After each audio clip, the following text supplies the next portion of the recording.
Pin इसका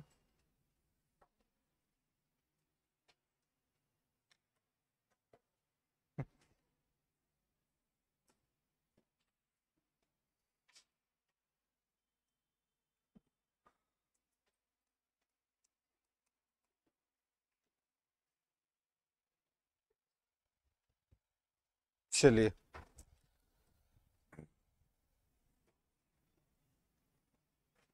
क्या देख रहे थे हम लोग? भाग 2। और हम लोग देख रहे थे आई थिंक नागरिकता, सिटीजनशिप, है ना। हम लोग देख रहे थे सिटीजनशिप के बारे में, नागरिकता के बारे में, नागरिकता कैसे मिलती है, नागरिकता कैसे छिन जाती है, ये सब चीज। चलिए, तो हम लोग देख रहे थे नागरिकता,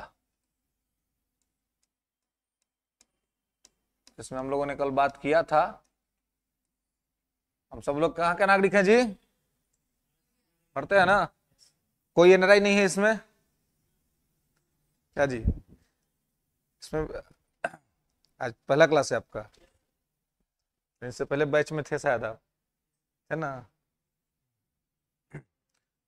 हाँ है? हाँ, नाम वैसा दिक्कत, नाम नहीं याद रहता लेकिन चेहरा याद रहता है सबका।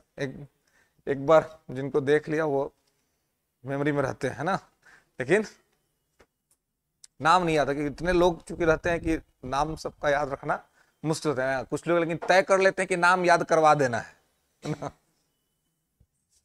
तो नाम याद करवा देते हैं। कुछ कुछ ऐसा काम कर देंगे, चाहे बातचीत बराबर मैसेज करने लगेंगे तो नाम याद हो जाता है। चलिए, तो नागरिकता जो है, सिटीजनशिप, इसके बारे में हम लोग बात कर रहे थे। नागरिकता का जो भाग है वो भाग कौन सा है जी?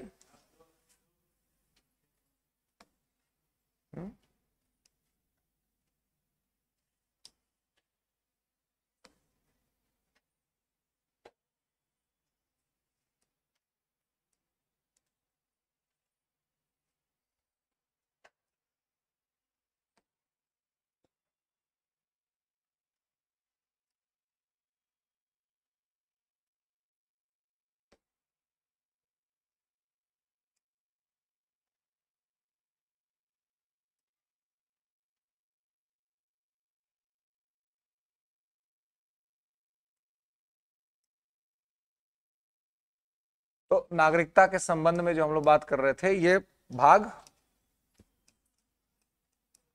2 में है और इसका आर्टिकल है 5 to 11, है ना। 5 से 11 तक में इसकी नागरिकता के संबंध में जो है सो चर्चा किया गया है, ठीक है। तो यहां पर जो है नागरिकता के संबंध में जो चर्चा है 5 से 11 के अंतर्गत, तो आप देखेंगे कि इसमें हमने बात किया था कि कहां से कहां तक में नागरिकता प्राप्त करने के बारे में जानकारी है और कहां से कहां तक में नागरिकता को समाप्त कर देने के बारे में जानकारी है।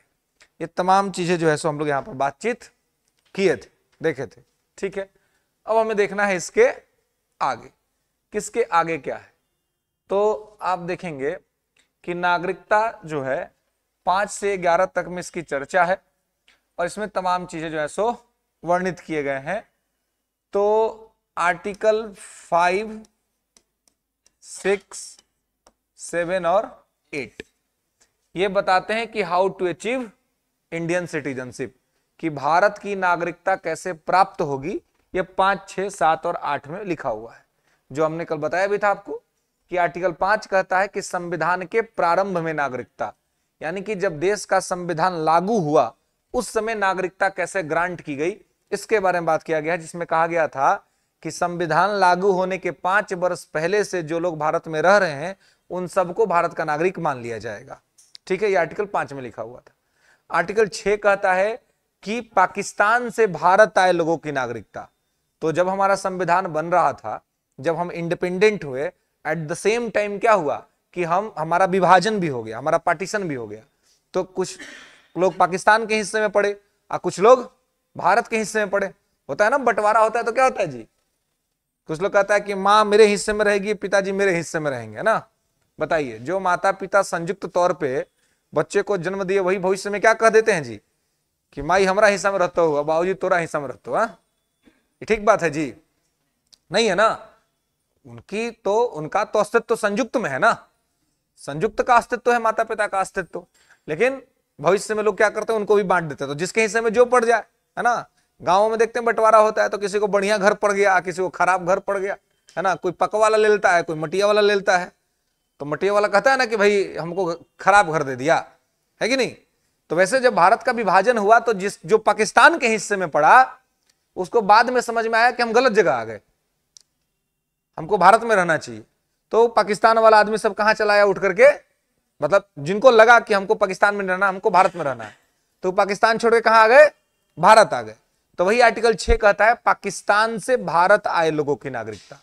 जो लोग पाकिस्तान में थे वो लोग भारत आ गए कि नहीं हमको भारत में रहना है, अपना वो सब घर और छोड़ करके भारत आ गए।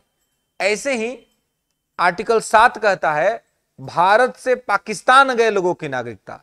तो जब विभाजन हुआ, है ना, तो जब विभाजन हुआ तो आप देखेंगे कि विभाजन हुआ तो क्या हुआ जी, तो विभाजन जब हुआ तो उसमें क्या हुआ कि कुछ इंडिया के जो लोग थे, यानी हमारे देश के लोग, ये लोग कहां चले गए, पाकिस्तान चले गए। ठीक है, पाकिस्तान चले गए। होता ना कि भाई थोड़ा नया नया देश बना था तो लोगों को कौतूहल भी था कि बढ़िया देश होगा नया, तो हम चलते हैं वहीं रहेंगे, है ना। तो कुछ लोग छोड़ के चले गए। मतलब नया चीज में सबको आकर्षण होता है कि नहीं होता है जी। पुराने चीज से धीरे धीरे लोगों का आकर्षण कम होते चला जाता है। जो पहले बहुत अच्छा लग रहा था वो अगर आपको मिल गया तो सामान्य तौर पर मानव बिहेवियर क्या है कि जब वो आपके पास को मिल जाएगा, है ना, सामान्य तौर पे कहा जाता है कि जो दूर है वो खास है और जो पास है सो आम है ना। मतलब जो आपके पास होता है वो आम हो जाता है, साधारण हो जाता है, उसका कोई वैल्यू नहीं रह जाता। फिर आज जो दूर है, जो दूर से आपको दिखता है वो लगता है कि यार इसमें खास बात है ना, लेकिन वो भी खास आम होना ही है। जैसे ही आपके पास आ जाएगा, है ना, आ जाएगा, उसके बाद आपको लगेगा अब तो आपको मिल गया, और फिर आपका जो है सो जो कौतूहल है, जो आपका इंटरेस्ट लेवल है वो धीरे धीरे क्या हो जाएगा, कम हो जाएगा। तो यहां क्या हुआ कि इंडिया से भी लोग जो है वो चले गए पाकिस्तान, लेकिन कुछ ही दिनों में इनको इस बात का अनुभव हो गया कि हम गलत जगह आ गए, हमको यहां नहीं आना चाहिए था। तो वही आर्टिकल 7 कहता है कि भारत से पाकिस्तान गए लोगों की नागरिकता, जो भारत से पाकिस्तान गए लेकिन फिर पाकिस्तान जाके उनको लगा कि नहीं गलत आ गए, अब हमको फिर अपने देश चल जाना चाहिए, तो वो लोग फिर वापस भारत आ गए। तो ऐसे लोगों के लिए आर्टिकल कौन सा है जी, आर्टिकल 7 है, जो कहता है भारत से पाकिस्तान गए लोगों की नागरिकता। आर्टिकल 6 कहता है पाकिस्तान से भारत आए लोगों की नागरिकता। दोनों में अंतर है। एक जो पाकिस्तान में ही थे वो भारत आए तो किस आर्टिकल के तहत आए, 6 के तहत, और एक जो थे भारत में लेकिन चले गए पाकिस्तान और फिर भारत आए वो किस में हो गए, 7। क्लियर है। उसके बाद 8 भी हमने बता दिया था आपको। आर्टिकल 8 क्या कहता है, बच्चों की नागरिकता।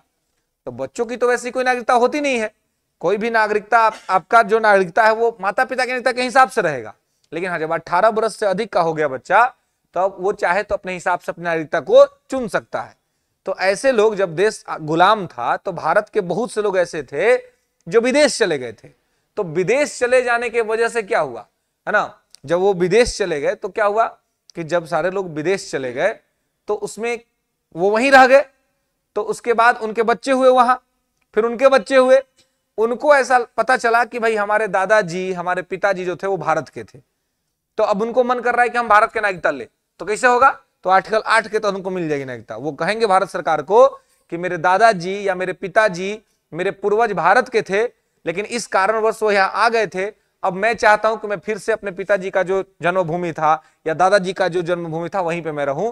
तो अगर कोई बच्चा ऐसा दावा करता है और उसका दावा सही होता है तो भारत सरकार उसको भारत की नागरिकता दे देगी। क्लियर है। तो आर्टिकल 5, 6, 7 कल ही बता दिए थे, यह सब आप लोग लिख लिए थे, है ना। अब आगे हम लोग को देखना है आर्टिकल 8, है ना, कि आर्टिकल 8 क्या है, 9। हाँ जी, 9 8 तक तो देख ही लिए थे, 9 है ना, 9। तो 9 और 10 में क्या होगा जी, गुड, क्योंकि 9-10 में है how to remove Indian citizenship, Bharat की नागरिकता कैसे समाप्त कर दी जाएगी, इसके बारे में जो डिस्क्रिप्शन है, इसके बारे में जो इंफॉर्मेशन है वो इंफॉर्मेशन इसमें दिया हुआ है। 9-10 के अंतर्गत। ठीक है, अब देखिए 9 क्या कहता है, 9 कहता है कि 9 जो है वो ये कहता है कि नागरिकता जो है आपकी वो क्या होगी, तो दोहरी नागरिकता नहीं होगी, है ना, एकल नागरिकता की बात करता है। ठीक है, मतलब ये कहता है कि दोहरी नागरिकता की स्थिति में भारत की नागरिकता समाप्त कर दी जाएगी। ठीक है, तो यहां पर लिख लेंगे दोहरी नागरिकता की स्थिति में भारत की नागरिकता समाप्त कर दी जाएगी। 9 में दोहरी नागरिकता की स्थिति में भारत की नागरिकता समाप्त कर दी जाएगी।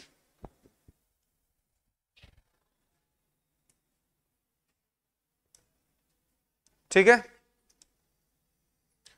दोहरी नागरिकता की स्थिति में भारत की नागरिकता समाप्त कर दी जाएगी। इसका क्या मतलब हुआ जी, तो देखिए आप इंडिया के नागरिक हैं ना, सब लोग आप लोग इंडिया के हैं ना जी, कोई बाहर का नहीं आया है टीचर बनने के लिए, है विदेश से कोई ना टीचर बनने के लिए बिहार में। चलिए, तो अब क्या है कि आप इंडिया के नागरिक हैं, तो हमारा संविधान हमें कहता है कि हमारा देश सिंगल सिटीजनशिप ऑफर करता है, एकल नागरिकता ऑफर करता है आपको। एकल नागरिकता का क्या मतलब है, एकल नागरिकता का मतलब यह है कि आप भारत के नागरिक हैं तो केवल भारत के ही नागरिक रहेंगे। ऐसा नहीं हो सकता है कि भारत के नागरिक हो के अब फिर दूसरे देश का भी नागरिकता आप ले ले। एक साथ 2 देश के नागरिक आप नहीं हो सकते हैं। आप भारत के नागरिक हैं और आप मान लीजिए गए अमेरिका, ब्रिटेन, कहीं भी गए आप, है ना, कमाने के लिए, पढ़ने के लिए, रहने के लिए, जो भी है ना, तो वहां पर अगर आप गए तो गए, जाने में कोई दिक्कत नहीं, जाइए घूम के आइए, लेकिन वहां जा करके आपने उस देश की नागरिकता ले ली और आप सोचते हैं कि आप अमेरिका के भी नागरिक रहेंगे और आप भारत के भी नागरिक रहेंगे, तो ये पॉसिबल नहीं है।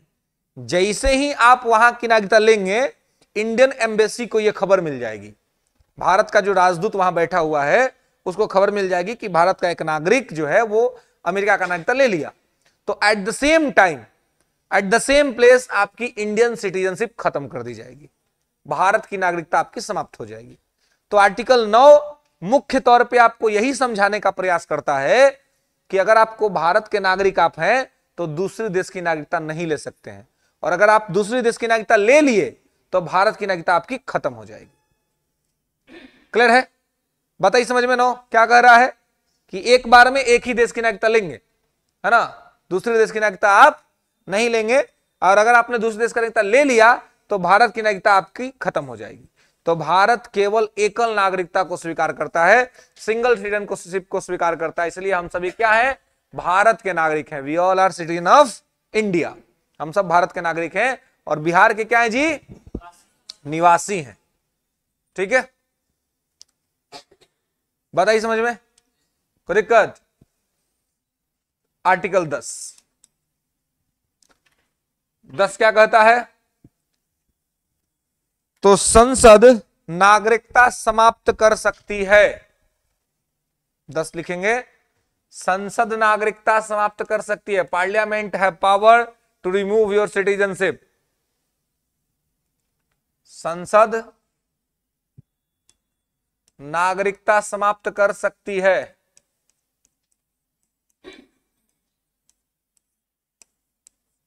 ठीक है, संसद नागरिकता समाप्त कर सकती है ना। अब देखिए, अब संसद नागरिकता कैसे समाप्त करेगी भाई, अब मान लीजिए कि ऐसा अगर पावर है तो अभी मोदी जी प्रधानमंत्री हैं, है ना, जैसा विपक्ष सब उनका विरोध कर रहा है ना जी, तो ऐसे पावर होते के लिए क्या करेंगे, जितना सब विपक्षी है उसका नागरिकता समाप्त कर देंगे। जब नागरिकता समाप्त कर देंगे तब वोट देने का अधिकार नहीं रह जाएगा। अब वोट देने का अधिकार नहीं रह जाएगा तो उनको हराएगा कौन, तो जितना अपना आदमी सब है सबको वोट देने का अधिकार रहेगा, आज जिसको नहीं हो उसको तो समाप्त कर देंगे, है ना। तो संसद नागरिकता समाप्त कर सकती है, लेकिन इसके कारण होने चाहिए, बिना कारण नहीं, है ना। इसके लिए रीजंस होने चाहिए, रीजन होगा तभी समाप्त कर सकती है, विदाउट रीजन समाप्त नहीं कर सकती है, ये आपको ध्यान रखना है। तो संसद नागरिकता समाप्त कर सकती है। कैसे समाप्त कर देगी, तो अगर आपने कोई ऐसा काम कर दिया, जैसे कि कुछ मिसबिहेव कर दिया, दुर्व्यवहार, जैसे मान लीजिए कि कोई विदेशी नेता भारत आया हुआ है, जैसे अभी G20 शिखर सम्मेलन था, तो पूरे वर्ल्ड के लीडर्स इंडिया आए हुए थे, कोई गया जाकर उनके गाड़ी पर पत्थर फेंक दिया, तो इससे क्या होगा? इससे भारत की छवि खराब होगी ना जी। वो आदमी जाके क्या कहेगा? अब आपके यहाँ कोई गेस्ट आया हुआ हो, आपके घर का बच्चा उसको खाना दिया, उसका आपका घर का बच्चा जाकर उसके खाना में मिट्टी डाल दे, तो वहां तो भले वो लाज लिहाज में कुछ नहीं बोलेगा, लेकिन जाके कहेगा ना कि भैया अब एक घर जाए लायक नहीं है, एक घर के बच्चा सब अनुशासनहीन है ना, एक कुछ नहीं बुझाता है, बताइए हम गए, हम गेस्ट हैं, गए आज हमारा बेइज्जती करके भेज दिया। वो आपके मुंह पे भले नहीं कहेगा, लेकिन अपने घर जाके ही बात बोलेगा, तो इससे किसका इमेज खराब होगा? आपके घर का इमेज खराब हुआ ना जी। अब कोई बढ़िया आदमी आपके घर आना चाहेगा? नहीं आएगा। तो ऐसे भारत का कोई विदेश अतिथि भारत आया है और उसको कोई भारत का आदमी पत्थर फेंक दे, तो उसके गाड़ी पर जाकर के थूक दे, है ना। कोरोना में सब कैसे कर रहा था जी? कोरोना में नर्स लोग बेचारी इलाज करती थी, आई कोरोना वाला सब पेशेंटवा सब क्या कहता था कि हमका हमरा के मीट खिला, हमरा चिकन खाएंगे, आज चिकन नहीं खिलाएंगे तो हम छींक देंगे, हम खांस देंगे, हम थूक देंगे, ऐसे डरवाता था। ये सब क्या? ये सब मिसबिहेव है। इसीलिए उत्तर प्रदेश में एनएसए लगा था ऐसा सब पर, NSA national security act, Rasu का, जो आतंकवादियों पर जो कानून लगता है वो ऐसे लोगों पर लगा था। तो लगना भी चाहिए ऐसे लोगों पर, क्योंकि ऐसे लोग क्या कर रहे हैं? एक आदमी सम्मान भाव से आपकी सेवा कर रहा है, आप उसको परेशान कर रहे हैं, है ना। तो ऐसे अगर कोई आदमी दुर्व्यवहार करता है जिससे कि भारत की छवि खराब होती है, भारत को बदनाम करने का कोशिश अगर कोई कर रहा है, तो ऐसी स्थिति में भारत की संसद उसका नागरिकता समाप्त कर देगी, नागरिकता छीन लेगी कि अब तुम भारत का नागरिक नहीं हो, अब जाओ भागो यहां से, है ना। तो अब देखिए, अब कोई भारत का नागरिक है, उसकी नागरिकता जब भारत सरकार छीन लेगी तो क्या होगा उस आदमी के साथ? उसका वो वोट देने का अधिकार खत्म हो जाएगा, भारत में कोई सरकारी नौकरी उसकी नहीं लगेगी, कोई भी सरकारी सर्विस उसको नहीं मिलेगा, वो रहेगा इंडिया में ही, लेकिन सरकार के द्वारा दिए गए किसी भी योजना का लाभ उसको नहीं मिलेगा, उसका आधार कार्ड नहीं बनेगा, उसका वोटर आईडी कार्ड नहीं बनेगा, वोट नहीं देगा, सरकार के द्वारा दिए गए किसी भी योजना का लाभ उसको नहीं मिलेगा, मतलब कि सही एक बेइज्जत आदमी की तरह रहेगा, है ना। अब किसी के यहाँ चल गए आप, कोई आपको नाश्ता खाना के लिए पूछिए नहीं रहा है, तो वहां जाना मतलब क्या हुआ? बेइज्जती ना हुआ जी। तो आप भारत में रह रहे हैं, भारत की सरकार आपको कोई सुविधा नहीं दे रही है, तो इसको क्या कहेंगे? बेइज्जती कहेंगे। तो ऐसी स्थिति में नागरिकता छीना जा सकता है अगर कोई व्यक्ति भारत को की संप्रभुता या भारत की एकता अखंडता या भारत की जो मान्यता है मर्यादा है उसको खतरा पहुंचाएगा, तो उसकी नागरिकता छीनी जा सकती है। इसके अलावा मान लीजिए कि भारत और चीन से युद्ध शुरू हो गया, चाहे भारत पाकिस्तान से युद्ध शुरू हो गया, और कोई आदमी जाकर के पाकिस्तानी से मिल गया और जाकर उसको इंफॉर्मेशन शेयर कर रहा है कि भारत जो है, हमारी आर्मी जो है ये कोनवा पर बम और ग्रेनेड रखले है ना, जाके बता दिया उसको, ठीक है, जाके बता दिया कि आर्मी ये प्लान कर रही है, नेवी ये प्लान कर रही है, तो भारत की सुरक्षा से खिलवाड़ कर दिया ना, इंडिया की सिक्योरिटी से खिलवाड़ कर दिया। तो ये अगर संसद को मालूम चल गया कि कोई आदमी देशद्रोह का काम कर रहा है, युद्ध के समय शत्रु देश का समर्थन कर रहा है, तो ऐसी स्थिति में भी आपकी नागरिकता छीनी जा सकती है ना। और या फिर अगर कोई विदेशी नागरिक है और वो गलत सूचना दे करके भारत का नागरिक बना, जैसे कि एक नियम है कि 5 साल तक अगर आप भारत में रहे हैं तो आपको भारत का नागरिकता मिल जाएगा, ठीक है, मतलब वो आपको दे दिया जाएगा। तो ये जनरली ये किसके तहत होता है? तो ये आपको तमाम जो आके एक्ट्स बताएंगे जिसमें नागरिकता देने के साधन बताए गए हैं उसके तहत होता है। तो मान लीजिए कि 5 साल का नियम है, आप रहे 2.5 साल, गलत कागज बना करके दिखा दिए कि हम 5 साल तक रहे हैं, बाद में सरकार ने जब जांच किया तो पता चला कि यार ये तो गलत कर दिया, ये तो झूठ बोला है, तो जब झूठ बोल के फर्जी तरीके से नागरिकता प्राप्त किए हैं तो ऐसी स्थिति में भी संसद आपकी नागरिकता समाप्त कर देगी, ठीक है। तो 3 स्थिति में नागरिकता समाप्त हो जाएगा। एक, अगर आप भारत के सम्मान को चोट पहुंचाएंगे, भारत में कोई अतिथि आया हो उसके साथ बदतमीजी करेंगे तो नागरिकता खत्म कर दी जाएगी। दूसरा ये हो सकता है कि देशद्रोह का काम करेंगे, भारत का सूचना विदेशी देश को देंगे तो समाप्त कर दी जाएगी। और तीसरा है गलत इंफॉर्मेशन देके अगर आप भारत के नागरिक बने होंगे तो आपकी नागरिकता खत्म कर दी जाएगी। बताया समझ में? क्लियर है? यहां तक में कोई दिक्कत? इसके बाद है आर्टिकल 11 क्या कहता है? तो 11 कहता है नागरिकता के संबंध में कानून बनाने का अधिकार केवल और केवल संसद के पास है। ओनली पार्लियामेंट है power to law legislate about citizenship. नागरिकता के संबंध में कानून बनाने का अधिकार केवल और केवल संसद के पास है।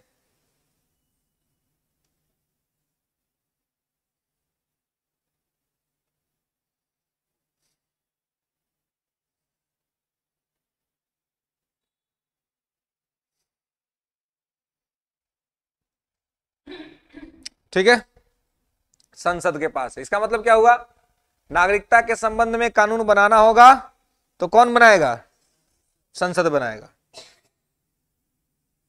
ठीक है, संसद जो है सो कानून बनाएगी। ठीक है, पार्लियामेंट के पास ये पावर है कि अगर कुछ इस तरह की बातें होती हैं नागरिकता के संबंध में तो कानून कौन बनाएगा, संसद। और जितना ये सब आर्टिकल आप पढ़ रहे हैं ना, अभी सब आर्टिकल का कोई महत्व नहीं है जी, बस संविधान में, इसलिए मैं आपको बता रहा हूं कि संविधान में क्या है, ये बात जान लीजिए। क्योंकि आर्टिकल 11 जो संविधान निर्माताओं ने लिखा तो उन्होंने कहा कि देखिए भाई, हम जो बना रहे हैं कानून नियम सब, ये सब टेम्पररी है, लेकिन हम इसी आर्टिकल 11 के तहत संसद को अधिकार देते हैं कि संसद नागरिकता के संबंध में कानून बनाए, और संसद जब नागरिकता के संबंध में कानून बना देगी तो वही कानून मान्य होगा, है ना। तो ये 11 में कहा गया। तो अगर आपसे पूछा जाए कि नागरिकता के संबंध में कानून कौन बनाता है, संसद बनाती है।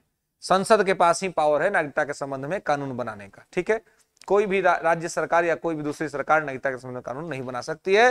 नागरिकता के संबंध में भारत में अगर कोई कानून बना सकता है तो एक ही संस्था है, और वो है भारत की संसद, इंडियन पार्लियामेंट।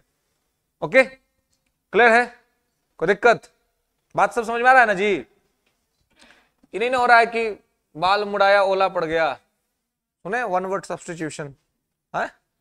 कोई आदमी मान लीजिए आज बाल मुड़ाने का सोचे कि भाई आज बाल मुड़ा लेते हैं ना, बहुत गर्मी पड़ रही है, अब बाल मुड़ा लिया तले उसी समय ओला पड़ना शुरू हो जाए, बर्फ गिरना शुरू हो जाए, बर्फ।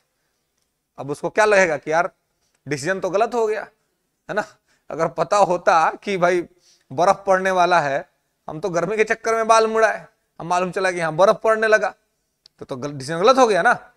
ऐसा नहीं लग रहा ना, समझ में आ रही है बातें, नहीं समझ में आ रहा होगा तो रोक लीजिएगा, है ना, कि ये बातें नहीं समझ में आई, इसका क्या मतलब। ओके, तो यहां पर ये सारी बातें थी। ठीक है, कि इसका क्या मतलब था कि 5 कह रहा था संविधान के प्रारंभ में नागरिकता, 6 कह रहा था भारत से ये पाकिस्तान से भारत आए लोगों की नागरिकता, 7 कह रहा था भारत से पाकिस्तान गए लोगों की नागरिकता, 8 कह रहा था बच्चों की नागरिकता, 9 कह रहा था दोहरी नागरिकता नहीं दी जाएगी, और 10 कह रहा था कि संसद नागरिकता समाप्त कर सकती है, 11 कह रहा है कि नागरिकता के संबंध में कानून बनाने का अधिकार संसद के पास। ठीक है, और संविधान निर्माताओं ने यह कह दिया था कि जिस जैसे ही नागरिकता के संबंध में संसद कानून बना लेगी तो उसके द्वारा बनाया गया कानून ही मान्य होगा और उसी के आधार पर निर्णय होगा।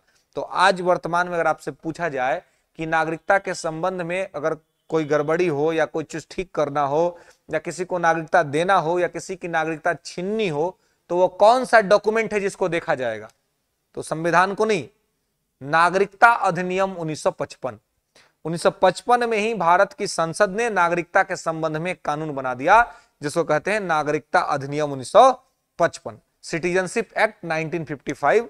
और उसमें उसने बताया कि कैसे नागरिकता मिलेगा और कैसे नागरिकता समाप्त होगा। ठीक है, तो उसी के बेस पर अब पूरा का पूरा जो है सो नागरिकता के संबंध में चीजें की जाती हैं। इसीलिए 1955 के सिटीजनशिप एक्ट को प्रिंसिपल एक्ट कहा जाता है, क्यों प्रिंसिपल एक्ट है। क्लियर है, आइए देखते हैं इसको क्या है। देख रहे हैं ये बुढ़वा हैंग कर रहा है पगला, ये चाइनीज माल लगता हो। चलिए तो यहां पर नागरिकता के संबंध में जो कानून है वो है नागरिकता अधिनियम 1955। हेडिंग बना लेंगे सभी लोग, नागरिकता अधिनियम 1955, सिटीजनशिप एक्ट 1955। ठीक है, इसको प्रिंसिपल एक्ट भी कहा जाता है। ठीक है, इसमें भी 2 पार्ट है जी। क्या क्या है, तो इसका पहला पार्ट का जी इसी को ओके। चलिए, तो नागरिकता अधिनियम 1955 में भी 2 हिस्सा है। एक है नागरिकता प्राप्ति के साधन, एक बताता है कि नागरिकता कैसे प्राप्त होगी। नागरिकता प्राप्ति के साधन।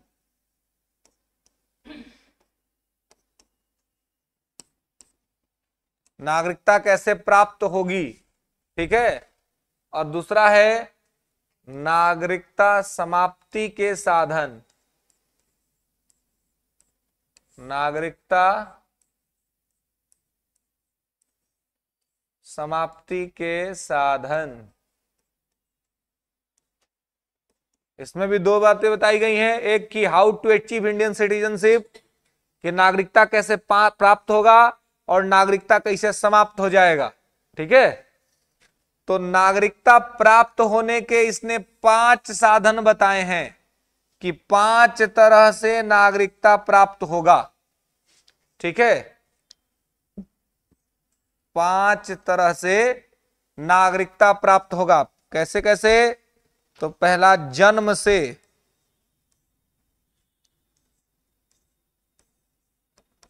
दूसरा वंश से,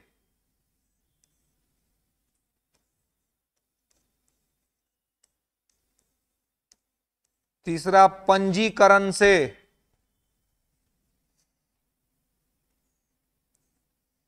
चौथा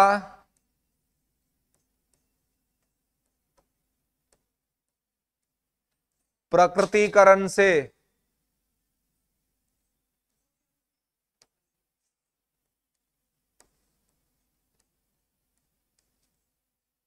जो बोले वो लिख भी रहे हैं सर, ओके। समाविष्टि, occupied area, by birth, by dynasty, by registration, by naturalisation and by occupied area. जन्म से, वंश से, पंजीकरण से, प्रकृतिकरण से और क्षेत्र समाविष्टि से। 5 तरह से भारत की नागरिकता आपको मिल सकती है, ठीक है। ओके, समझ में आ रहा है ना? तो 5 तरह से नागरिकता। जन्म अपन समझ रहे हैं? नहीं समझ रहे हैं? अब दुकड़ो समझाएंगे। खाली जन्म लिख दिया तो क्या समझ रहा है उसका मतलब? हाँ, और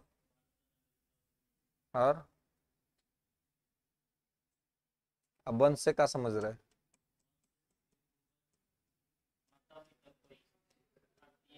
हम्म हम्म हम्म खाली इतने नहीं है, बहुत गंभीर गंभीर बात है, सब समझाएंगे इसलिए तो नहीं।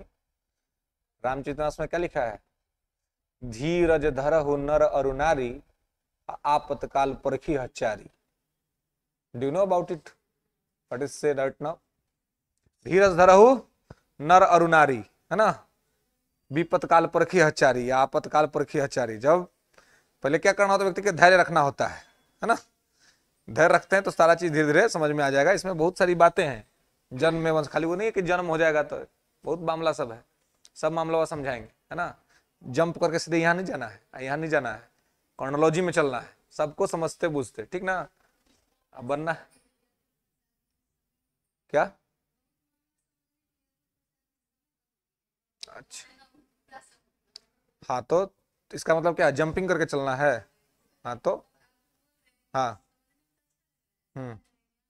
हाँ, तो नहीं दिए हैं तो क्या दिक्कत है? इससे नहीं दिए तो आपको करना है ना, तो जिस समय उसी में आपको करना है ना।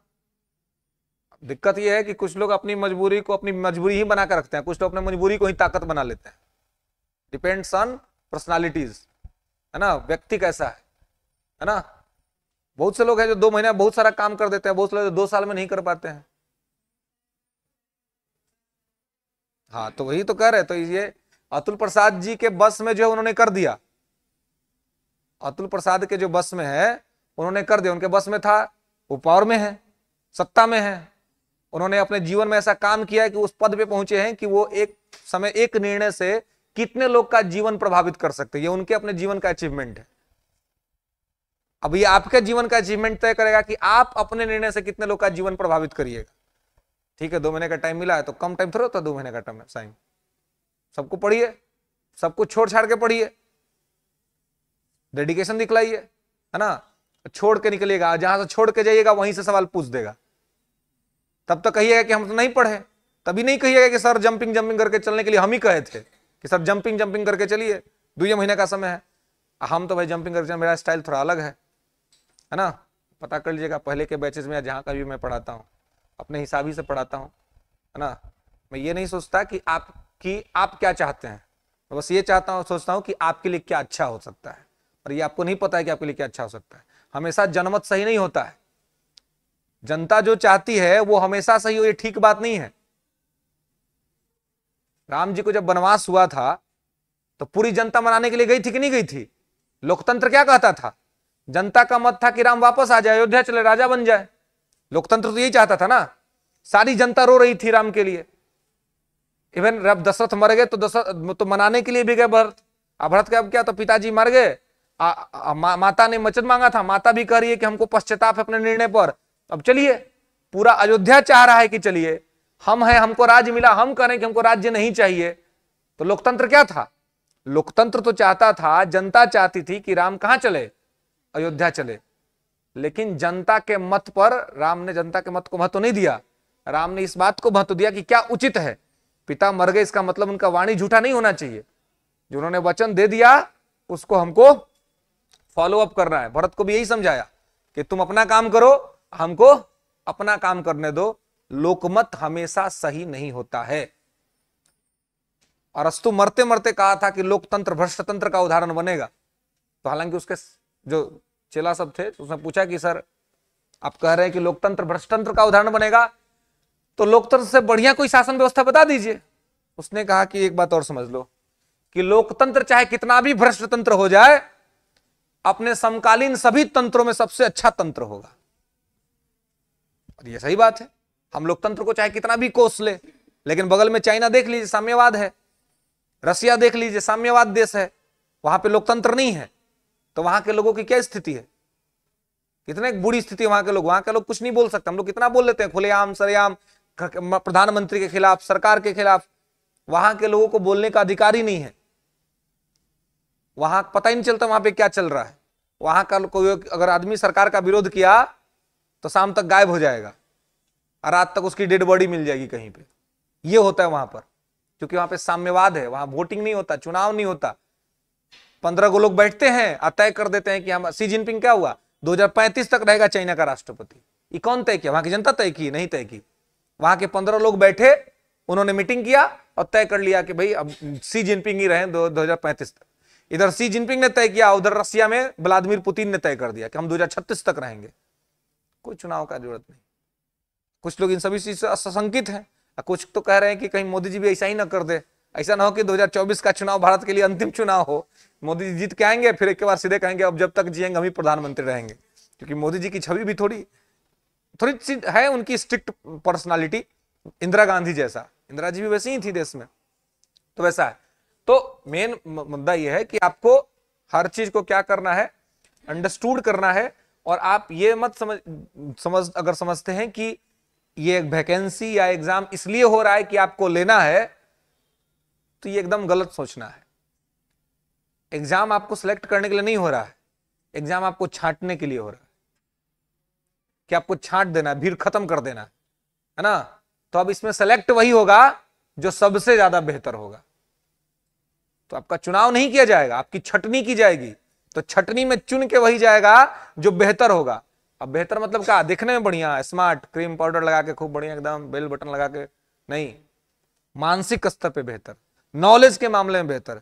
कि अब बिहार के शिक्षकों का मजाक न बने। अब विद्यालय में जो शिक्षक पढ़ाएंगे और उनके द्वारा पढ़ाया गया विद्यार्थी जब निकलेगा, या बिहार का शिक्षक जब किसी मंच से बोलेगा, तो दिखेगा कि सिविल एस्पिरेंट के द्वारा उसका इलेक्शन हुआ ही नहीं कि जाकर एकदम स्कूल में ऐसे ही टाइम काट रहे हैं, शूटर बिन रहे हैं, है ना। होता था ना पहले होता था कि नहीं स्कूल में? ये सब हुआ है ना। हाँ,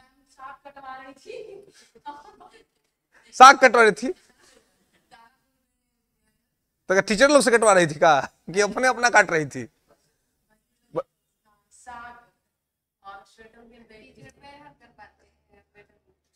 बताइए, यही सब दिक्कत है ना, इस सब दिक्कत की वजह से इस प्रोफेशन में थोड़ी समस्या है ना, है ना। बताइए, अब इसके लिए बच्चा थोड़ा ना स्कूल में गया है जी, चाहे कोई गया है स्कूल, तो पढ़ाई का केंद्र है। सरकार का भी दिक्कत है, पढ़ाई छोड़ के सारा काम स्कूल से करवा लेती है ना। खिचड़ी टेस्ट शिक्षक से करवाएगी कि देखिए खिचड़ी कहीं गड़बड़ तो नहीं है, कहीं कुछ होगा तो पहले शिक्षक का तबीयत खराब होगा। अरे भाई, शिक्षक ठीक रहेगा तो ना पढ़ाएगा। शिक्षक पर टेस्टिंग लैब बना दिए शिक्षक को कि शिक्षक टेस्टिंग लैब में जाए, है ना। पहले तबीयत शिक्षक का खराब हो, इसके अलावा अभी जनगणना शिक्षक करेगा, चुनाव शिक्षक कराएगा, है ना। अब तो शराबबंदी भी में शराब कहाँ छिपाई शिक्षक चेक करेगा। ये भाई पढ़ाएगा कब? तब जब सारा काम टीचरे करेगा तो पढ़ाएगा कब? शिक्षक का एक ही काम होना चाहिए, पढ़ाना, और दूसरा नहीं होना चाहिए। लेकिन सरकार सारा काम शिक्षक से करा रही है, ये दिक्कत है। खैर, तो देखिए, नागरिकता इन 5 तरीके से प्राप्त होती है और समाप्त होता है 3 तरह से जी। नागरिकता समाप्त होता है 3 तरह से। 3 तरह से नागरिकता समाप्त होती है। कैसे कैसे? तो एक, त्याग, रिजाइन, आप खुद ही रिजाइन कर दें, छोड़ दे नागरिकता, दूसरा देश का अपना नागरिकता ले लेंगे। इसका क्या मतलब हुआ कि आपने भारत की नागरिकता त्याग दी, छोड़ दी। तो पहला क्या है? त्याग। दूसरा है वंचित, और तीसरा है बर्खास्त।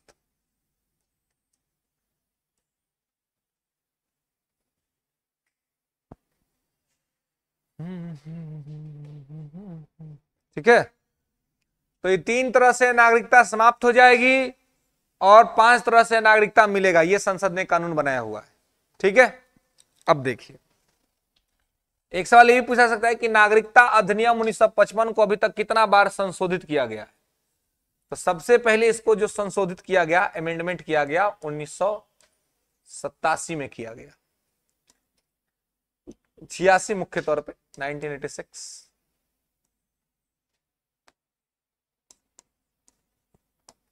उसके बाद 1992 में, उसके बाद 2003 में, 2005 में, 2015 में, 2019 में, यानी कि 6 बार। अभी तक नागरिकता अधिनियम 1955 को कितना बार संशोधित किया गया है? 6 बार संशोधित किया गया है।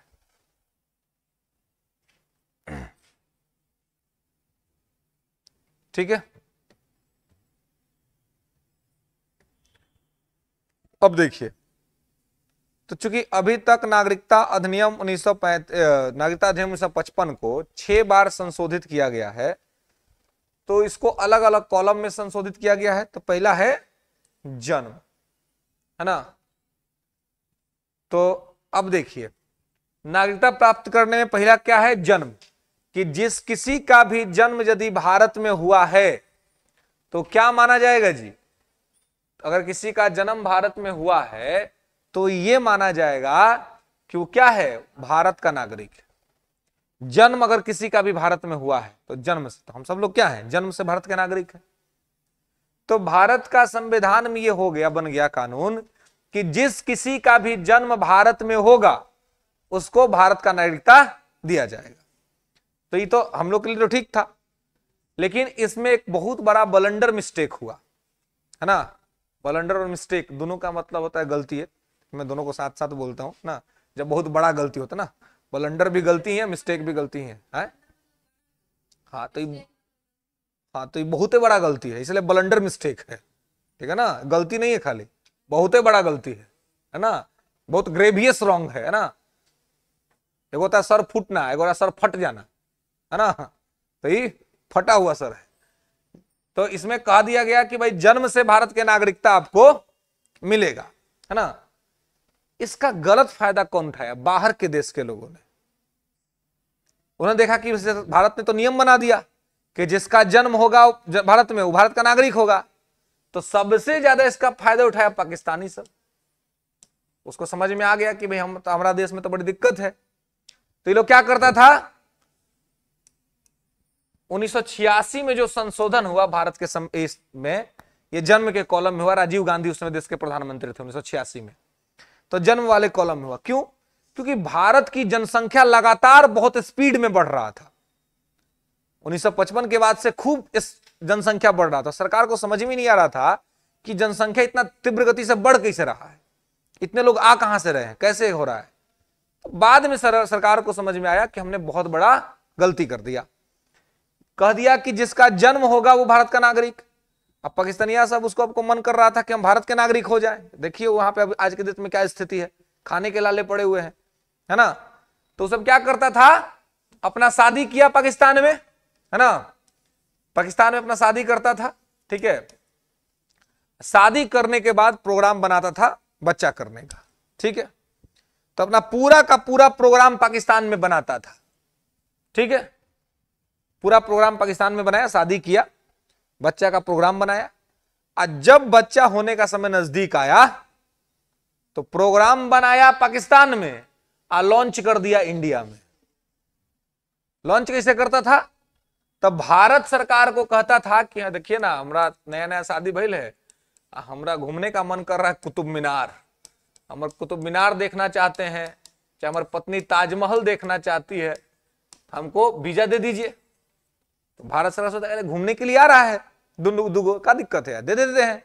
तो दोनों को वीजा मिल जाता था, भारत सरकार वीजा दे देती थी, आता था ताजमहल घूमने के लिए, कुतुब मीनार घूमने के लिए। सरकार को क्या पता कि पगला आ रहा है 2 गो लेकिन है 3 गो, सरकार को नहीं पता रहता था। तो सरकार हस्बैंड वाइफ को वीजा रिलीज कर देती थी। ये सब आता था इंडिया, जाता था ताजमहल घूमने, 1-2 दिन ताजमहल घूमा, तीसरा दिन हॉस्पिटल में गया, ले कहा भाई तो तबीयत खराब है, और तबीयत खराब हो गया तो बच्चा हो गया, बच्चा हो गया। अब बताइए, अब कोई बेवकूफे आदमी ना कहे कि बच्चा तुरंत होता है जी, इसका तो एक लंबा प्रोसेस है कि नहीं। तो ये तो सब लोग जानता है कि ये तो जानबूझ के किया गया गलती है ना। ये थोड़ा ना मतलब अचानक से हुआ, पेट का दर्द है खाली कि दर्द हुआ, मेप्टल स्पास खा लिया ठीक हो गया। पगला पूरा का पूरा षड्यंत्र रचता था, ये सब पूरा षड्यंत्र रचता था पाकिस्तान में, अब प्रोग्राम लाके लॉन्च करता था इंडिया में। अब बचवा का जन्म हो गया इंडिया में। अब भारत के संविधान के मुताबिक, भारत के कानून कहता है कि जन्म से भारत का नागरिक, अब बचवा हो गया भारत का नागरिक। अब ये माता पिता दोनों लेटर लिखता था गृह मंत्रालय को कि सर वो गड़बड़ी हो गया। मतलब क्या हो गया भाई, तुम्हारा यहाँ पर बच्चा हो गया। तो अब सरकारों समझती थी कि रे पगला ये गलती से हुआ है, ये 2 दिन का खेल है, गलती से हो गया। तो पूरा प्रोग्राम बनाया है, साजिश रचाया, षड्यंत्र किया है, षड्यंत्र को ला करके इंडिया में लॉन्च किया है। तब सरकार कहती थी कि भाई देखो अब क्या करें, अब तो कानून बनाओ तो देना पड़ेगा मजबूरी में। अब जो कहता था कि अब सर बच्चा हो गया तो बच्चा को अनाथे नहीं ना छोड़ेंगे इंडिया में, तो बच्चा के नाम पर अब माता पिता को भी नागरिकता, क्योंकि माता पिता रहेंगे तो ना बच्चा का पालन पोषण होगा, तो माता पिता को नागरिकता हो गया बच्चा के नाम पर। अब वो जो आदमी सब है वो अब एक एक बच्चा पर तो रुकेगा नहीं, अब वो तो पूरा अपना क्रिकेट टीम खड़ा करेगा। तो एगो के नाम पर नागरिकता लिया, उसके बाद पूरा क्रिकेट टीम खड़ा कर दिया। ऐसे कर करके भारत का में जनसंख्या लगातार बढ़ रहा था। सरकार को समझ में नहीं आ रहा था कि भाई ये कैसे हो रहा है। बाद में जब 1985 में राजीव गांधी की सरकार बनी, इंदिरा जी की हत्या हो गई 1984 के सिख दंगा के बाद, तो राजीव गांधी प्रधानमंत्री बने। 85 के लोकसभा चुनाव में उनको सद्भावना वोट मिला और अभी तक का रिकॉर्ड वोट राजीव गांधी को मिला हुआ है।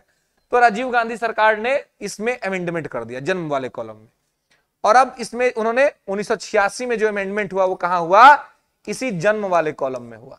उसमें उन्होंने कहा कि देखिए हम जन्म से भारत के नागरिक तो मानेंगे, लेकिन बच्चे के जन्म के समय माता पिता में से कोई एक भारत का नागरिक होना चाहिए।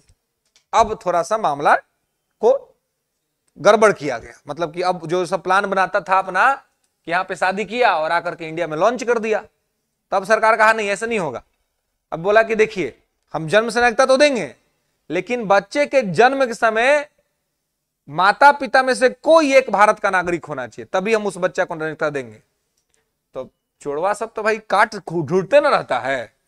अब सोचा कि कोई बात नहीं, अब भारत जाएंगे, अब प्रोग्राम भी वहीं बनाएंगे और लंच भी वहीं करेंगे, तो कोई दिक्कत नहीं।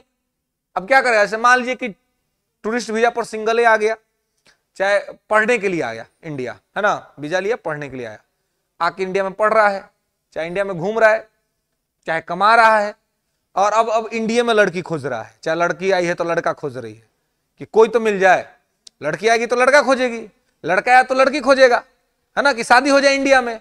तो शादी हो गया इंडिया में, तब क्या हो गया, अब लड़का एक हो गया, चाहे लड़की होगी पाकिस्तान की चाहे विदेश की, और लड़का या लड़की कोई एक हो गया इंडिया का, है ना, तब यहां आ गया। अब यहां उसको देख लिया, अब उससे शादी कर लिया, और शादी कर लिया, बच्चा हो गया। अब क्या होगा, तो एगो कोई तो भारत का होबे करेगा, जबकि जो भारत का उसको पता नहीं चल रहा है कि षड्यंत्र हो रहा है। सामने वाला इसलिए नहीं कर रहा है कि वो आपसे प्रेम करता है, इसलिए कर रहा है कि उसको भारत का नागरिकता चाहिए। तो आया किसी अन्य काम से, है ना, अब मेरे दिमाग में तो कुछ और है, तो यहां किसी से शादी किया या की, और उसके बाद जो बच्चा हुआ उसके आधार पर फिर अपना नागरिकता भी मनवा लिया। फिर सरकार को कहेगा कि देखिए माता या पिता में से कोई एक तो भारत का ही है, हम ना विदेशी हैं, या माँ या बाप में से कोई इंडिया का है, तो अब देखिए अब नागरिकता दीजिए। अब भारत सरकार को समझ में नहीं आ रहा था कि ये पगला इस सब का कैसे इलाज करे भाई, सुधरने का नाम ही नहीं ले रहा है, आज जनसंख्या बढ़ रहा है धीरे धीरे। तो फिर इसमें संशोधन हुआ 2003 में। 2003 में अटल जी देश के प्रधानमंत्री थे, और 2003 में इसी कॉलम में अमेंडमेंट किया गया, और तब कहा गया कि देखिए माता पिता में से कोई एक भारत का नागरिक तो होना ही चाहिए बच्चा के जन्म के समय, दूसरे के पास लीगल डॉक्यूमेंट होना चाहिए। किस मोटिव से आया है, उसके सरकार के यहां वो वहां पर क्या करता था, यहां पर आके क्या कर रहा है, उसके पूरे लीगल डॉक्यूमेंट को हम खंगालेंगे। अगर वो लीगल होगा तब ही उसके माध्यम से जो बच्चा जन्म लिया उसको हम भारत का नागरिकता देंगे, अन्यथा हम भारत का नागरिकता नहीं देंगे। ये 2003 में किया गया जन्म के कॉलम में। बात आई समझ में कि जन्म वाले में किस प्रकार से कैसे कैसे सिचुएशन और कैसे कैसे सीन यहां पर बना था। क्लियर है, कोई दिक्कत? तो इस प्रकार से जन्म वाले कॉलम के साथ चीजें हुई। अब है वंश।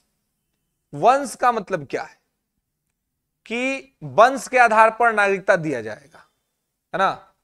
कोई व्यक्ति है भारत का, ठीक है, और उसके बच्चे का जन्म विदेश में हुआ कहीं, है ना, तो हर देश का अपना कानून है, तो उसके तहत उसको नागरिकता वहां का मिल सकता है।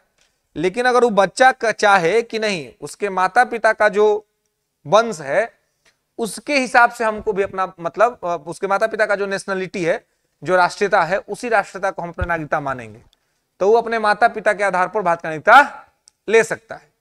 लेकिन इसमें ध्यान रखेंगे कि इस वाले कॉलम में भी एक बहुत बड़ा गलती था। हम लोग के देश में वंश का मतलब क्या होता है जी? वंश तो पिता से देखा जाता है ना। वंश किससे देखा जाता है? पिता से देखा जाता है ना, कि भाई पिता का क्या वंश है।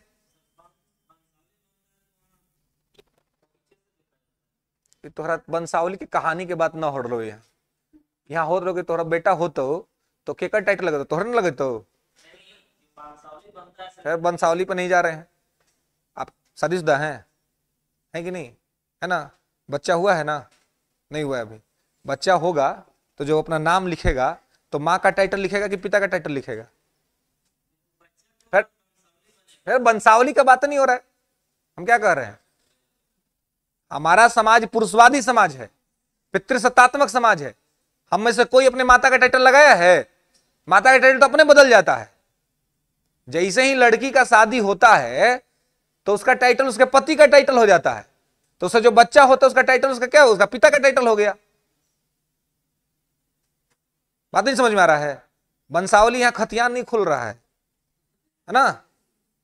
यहां बताने का कोशिश हो रहा है कि जैसे ही लड़की का विवाह हो जाता है, वो जब दूसरे के घर में जाती है तो उसके पति का जो टाइटल है वही उसका टाइटल हो जाता है, यानी उसकी अपनी आइडेंटिटी खत्म हो जाती है और उसका पति का आइडेंटिटी हो गया। अब जो बचवा होता है या जो बचिया होती है, जो लड़का होगा या लड़की होगा, वो किसका टाइटल लगाएगा? अपनी माँ का टाइटल लगाता है जी। हम में से कोई लगाता है? कोई नहीं लगाता। हम सब लिखते हैं कि पिताजी हमारे का लगाते हैं, तो पिताजी लगाते हैं जो भी, वही अब बच्चा के लड़का या लड़की के नाम के साथ जुड़ जाता है। यानी कि मां का आइडेंटिटी कार्ड खत्म हो जाता है। तो ये किस चीज का द्योतक है? पितृसत्तात्मक समाज का, पैट्रियॉर्की सोसाइटी का। कि इंडिया जो है वो पैट्रियॉर्की सोसाइटी है, तो इसलिए वंश किससे माना जाता है? पिता से माना जाता है। कोई भी जो बच्चा होता है तो बच्चा का वंश से उसका टाइटल वही लगता है जो उसके पिता का लगता है। हम सब वही लगाए हैं। बाकी वंशावली कहां से किसका देखा जाता है वो अलग मैटर है। यहां वंशावली की कोई बात नहीं, यहां वंश का बात है, वंश पिता से जोड़ा जाता है, क्योंकि आपकी उत्पत्ति का कारण आपके पिता है, इसलिए आपका वंश आपके पिता से डिनोट होता है। इन्हें देखा था कि दादाजी का या दादाजी के दादाजी का, यहां पितरपक्ष का पानी नहीं दिया रहा है। पितरपक्ष के पानी लोग देता है तो दादा दादी का नाम, नाना नानी का नाम देखता है। जब कानून बनता है तो कानून में देखा जाता है कि हु इज योर फादर, आपका पिता कौन है, और आपके पिता का टाइटल क्या है, आपके पिता किस वंश से हैं, और उसी से आपका वंश निर्धारित होता है। तो कानून के अंतर्गत पिता की मान्यता होती है, और इसलिए जब परिवार की, भारत सरकार का परिवार का परिभाषा देखिएगा तो परिवार के परिभाषा में पिता ही शामिल होता है। जैसे कि अगर आप अनमैरिड है, कोई आदमी अनमैरिड है ना, तो जब अनमैरिड है तो उससे पूछा आप कितने लोग हैं जो अनमैरिड हैं जी, है ना, हाँ, तो जो लोग अनमैरिड हैं, शादी जिनकी नहीं हुई है, उनका परिवार है। जिनका शादी नहीं हुआ है उनका परिवार है कि नहीं है? है, वो परिवार है?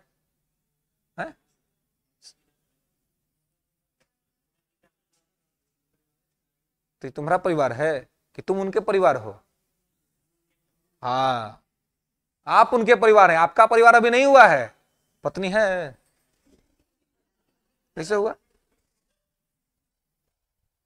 कोई भी अगर पूछे ना कि आपका परिवार है, कह दीजिए कि हाँ, और कानून को जानता होगा तो फंसा लेगा फिर, है ना। कहना है हमारा परिवार नहीं है, अभी हम एक परिवार के हिस्सा हैं, अभी हमारा परिवार नहीं है। जब जनगणना होता है तो जनगणना में, आप लोग तो भाई टीचर है, किए भी होंगे जनगणना, तो ये सब तो बेसिक अंडरस्टैंडिंग है, समझना चाहिए। उसमें पिता माता देखा जाता है, वहां दादा दादी नहीं देखा जाता है। जब परिवार की गणना होती है तो माता पिता और उनके बच्चे, ये देखा जाता है। भारत सरकार उसी को परिवार मानती है, और वही परिवार भी होता भी है। दादा दादी के परिवार आपके पिताजी हैं, और आपके पिताजी के परिवार आप हैं, और आपका जब विवाह होगा, आपका जब संतान होगी, तो वो आपका परिवार होगा। इसलिए फिलहाल जिनकी शादी नहीं हुई है उनका परिवार नहीं है, वो एक परिवार के हिस्सा है, वो एक मेंबर है एक फैमिली की। उनकी अभी अपनी फैमिली नहीं खड़ी हुई है, आपकी अपनी फैमिली तब खड़ी होगी जब आपका विवाह हो जाएगा। उसके बाद जो संतान होगा, या अगर पति पत्नी भी है तो वो भी आपका परिवार है ना। तो उस वैसे परिवार जो है सो खड़ा होता है। तो वंश का मतलब क्या है? पिता का वंश। तो अब देखिए, ये हम लोग के यहां यही था कि भाई वंश का मतलब पिता का वंश। इसका मतलब देखिए, इसका निगेटिव चीज क्या होता था। जैसे मान लीजिए कि भारत का कोई लड़का है ना, कोई लड़का है जो भारत का है, ए नाम का, और ये गया अमेरिका पढ़ने के लिए, ठीक है, और वहां इसको कोई अमेरिका में कोई बी नाम की लड़की पसंद आ गई। उसने उससे कहा कि भाई अब तुम्हारे बिना जीना लगता है कि अब मुश्किल हो रहा है, अब नहीं जी पाएंगे, है ना। तो बोला अभी तो अब क्या कर सकते हैं, तो बोले अब शादी कर लेते हैं। शादी कर लिया, शादी कर लिया, तो अब शादी कर लिए तो इनके भी बच्चे होंगे।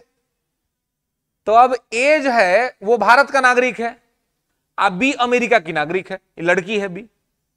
तो जब इसका बच्चा होगा, अगर सी अगर बच्चा हुआ इनका, तो अगर सी चाहे कि हम इंडिया का नागरिकता ले ले तो ले लेगा, क्योंकि वंश से नागरिकता मिलती है भारत में। तो सी कहेगा कि चूंकि मेरे पिताजी भारत के हैं, इसलिए हम चाहते हैं कि हमको भी भारत का नागरिकता मिले। तो उसके पिता के नागरिकता के आधार पर सी को नागरिकता दे दी जाएगी। लेकिन अगर सिचुएशन ऐसा हो कि कोई लड़की है भारत की, बी नाम की, और वो गई अमेरिका, और वहां कोई ए नाम का लड़का उसको पसंद आ गया, और अभी बी कही कि भाई अब हम भी तुम्हारे बिना नहीं रह सकते हैं, नहीं जी सकते हैं, अब हमें भी चाहिए कि भाई कब तक ऐसे दूर रहेंगे, शादी कर लेते हैं, है ना। तो शादी कर लेगी। लेकिन अब जब इसका बच्चा होगा कोई सी, वो चाहे कि हम अपनी मां मेरी भारत की है और उसके वंश के आधार पर नहीं चले, तो ये नहीं मिलता था, क्योंकि वंश जो है वो पिता से लिया जाता है, माता से नहीं। ये दिक्कत था। ये लड़कियों को बहुत बाद में समझ में आया कि ये हमारे साथ ठीक नहीं हो रहा है। अगर संविधान कहता है, आगे आप फंडामेंटल राइट पढ़ेंगे, उसमें आर्टिकल 14 पढ़ेंगे जो राइट टू इक्वलिटी की बात करता है कि equality before law and equal protection of law, विधि के समक्ष समता और विधियों का समान संरक्षण, जो कहता है जाति, धर्म, लिंग, वंश, जन्म स्थान के आधार पर भेदभाव नहीं किया जाएगा। तो जब लिंग के आधार पर भेदभाव नहीं होगा तो फिर पिता के नाम पर नागरिकता देंगे और माता के नाम पर नहीं देंगे, ये कौन सी बात हुई? पहले नहीं मिलता था, लेकिन जब लोग पढ़े लिखे, जब अंडरस्टैंडिंग बढ़ी, तब उन्होंने भारत सरकार के सामने आवाज उठाया कि ठीक बात नहीं है, इस समाज में ना भेदभाव है, कानून क्यों भेदभाव कर रहा है, कानून को कम से कम भेदभाव नहीं करना चाहिए। तब 1992 में संशोधन हुआ और 1992 में इस वंश के कॉलम में संशोधन हुआ और उसमें कहा गया कि वंश का मतलब केवल पिता नहीं, माता भी है। यानी 1992 से पहले तो किसी को नहीं मिलेगा, लेकिन 1992 के बाद या 1992 से यदि कोई लड़की विदेश जाती है या विदेशी किसी भी व्यक्ति से शादी करती है और उसका बच्चा होता है और वो चाहती है कि हम अपने नागरिकता के आधार पर अपने बच्चे को भारत की नागरिकता दिलवा दे, तो दिलवा सकती है। 1992 से पहले यह नहीं था। पहले वंश पिता का ही माना जाता था और अभी भी वही समाज में तो वही चल रहा है। हम में से कितने लोग हैं जो अपनी माता का टाइटल लेके चलते हैं? माँ तो अपना खुद ही टाइटल भुलवा देती है, माँ का टाइटल तो खुद ही गुम हो जाता है ना आफ्टर दिस मैरिज। शादी के उपरांत माँ का टाइटल खत्म और पिता वाला टाइटल माँ के साथ आ जाता है। ऐसा क्यों? इसकी क्या जरूरत है? विवाह हुआ, बात खत्म हुआ, इसमें टाइटल क्यों बदलना? और पुत्र और पुत्री जो भी स्वतंत्र रहे, उनको मन करे तो माता का टाइटल एक्सेप्ट कर ले, मन करे तो पिता का टाइटल एक्सेप्ट कर ले, है ना, दोनों तो एक ही है ना। लेकिन टाइटल बदलने की परंपरा हो गई है हमारे देश में। क्यों? क्योंकि समाज पुरुषवादी है, समाज पितृसत्तात्मक है, पुरुषों का प्रभुत्व है समाज में। इसके वजह से कि नहीं, पिता का जो टाइटल है वही। अब देखिए, घर में जब बच्चे होते हैं, बच्चा भविष्य में क्या करेगा नहीं करेगा, क्या पढ़ाई करेगा नहीं पढ़ाई करेगा, इसमें मां का कोई निर्णय होता है? जी नहीं होता है। सब निर्णय पिताजी करते हैं, नहीं करते दोनों मिलकर के। ये कहने की बात है। माता की भूमिका एडवाइजरी होती है, सलाहकारी होती है। मां सलाह देती है, इसे होना चाहिए, पिताजी आ गए, है ना। हाँ बिल्कुल, प्रैक्टिकल बात है, इसको एक्सेप्ट करना पड़ेगा। हम सबके साथ ऐसा हुआ है, हम सबके परिवार में ऐसा होता है कि माँ एडवाइजरी भूमिका में होती है, सलाहकारी संस्था है। माँ सलाह देती है कि ना हो जाता तो ठीक रहता, आप पिता हट, ये ठीक है, यही होना चाहिए, चाहे वो गलत निर्णय हो। ये क्या? ये दिखलाता है कि समाज पुरुषवादी है, ये दिखलाता है कि समाज में महिलाओं के ऊपर पुरुषों का वर्चस्व है, ये दिखलाता है, जो कि ठीक बात नहीं है। इसको ठीक करना चाहिए। अब ठीक हो रहा है धीरे धीरे, लेकिन अभी भी गांव में चीजें ठीक नहीं हुई। अब ये कहां ठीक हो रहा है? एलाइट क्लास में ठीक हो रहा है, जो एकदम अपर क्लास है, जो एकदम सिविलाइज्ड है, बहुत पढ़ा लिखा है ना, ठीक ठाक अचीवमेंट से परिवार को, वहां पे ये हो रहा है कि जहां पर अब माताओं को बराबर का स्थान मिलता है और या जो मां चाहती है वो होता है। लेकिन अभी भी अगर सामान्य मध्यम वर्गीय परिवारों में आप देखेंगे तो डिसीजन पिताजी ही लेते हैं, माता डिसीजन नहीं लेती है। माता तो सलाहकारी भूमिका में होती है, सलाह देती है, मानना है तो मान लीजिए, नहीं मानना है तो मत मानिए, कोई दिक्कत नहीं है, ऐसा होता है। लेकिन पिताजी का बात मानना पड़ता है। यह है पितृसत्तात्मक समाज, यह है पैट्रियार्की सोसाइटी। तो इसलिए, लेकिन 1992 के बाद से यह नियम बन गया कि वंश का मतलब केवल पिता नहीं बल्कि माता भी है, मतलब कि कानून भेदभाव नहीं करता है ना। तो कानून कहता है, अब जैसे मान लीजिए कि सानिया मिर्जा ने विवाह कर लिया पाकिस्तान के नागरिक से, शोएब मलिक से, है ना। तो अब इनका हालांकि तलाक का भी बात चल रहा है जी, है ना, इनका तलाक हो सकता है, तलाक हो भी जाए कुछ दिन के अंदर में, ठीक है। तो लोग पहले ही विरोध किया था कि सब शादी ठीक नहीं था, फिर भी लोग किया, है ना। तो ऐसे मान लीजिए कि इनका हुआ और वहां पर, और इनका बच्चा होता है, तो सानिया मिर्जा तो भारत की है ना, तो अगर ये चाहे कि हम अपने बच्चे को भारत का नागरिकता दिलवाए तो दिलवा देगी, ठीक है, क्योंकि ये भारत की है, क्योंकि 1992 से अब ये हो चुका है, ठीक है।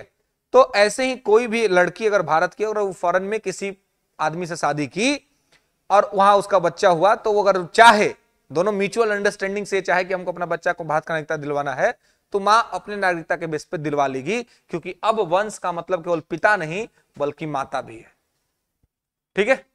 तो यहां पे दोनों चीज को आपको ध्यान रखना है। तो जन्म और वंश में कोई दिक्कत नहीं ना। इसके बाद है पंजीकरण, बाई रजिस्ट्रेशन, है ना।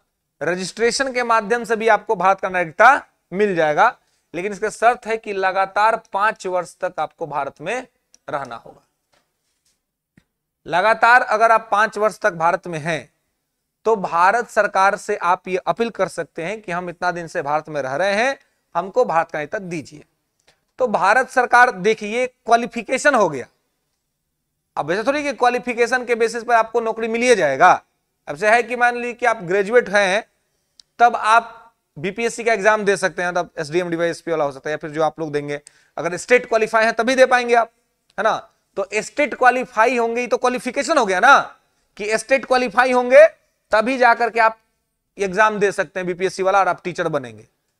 अब आप स्टेट क्वालिफाई हो गए, आप जाके सरकार से कि नहीं हम तो स्टेट क्वालिफाई हो गए, हमको नौकरी दीजिए जल्दी, तो दे देगी सरकार? नहीं देगी, भगा देगी। तो ठीक उसी प्रकार से 5 साल आप रह गए और सरकार से कही कि हमको नागरिकता दे दीजिए, सरकार दे देगी? नहीं देगी। सरकार पहले चेक करेगी, जांच करेगी कि 5 साल कर क्या रहा था भारत में।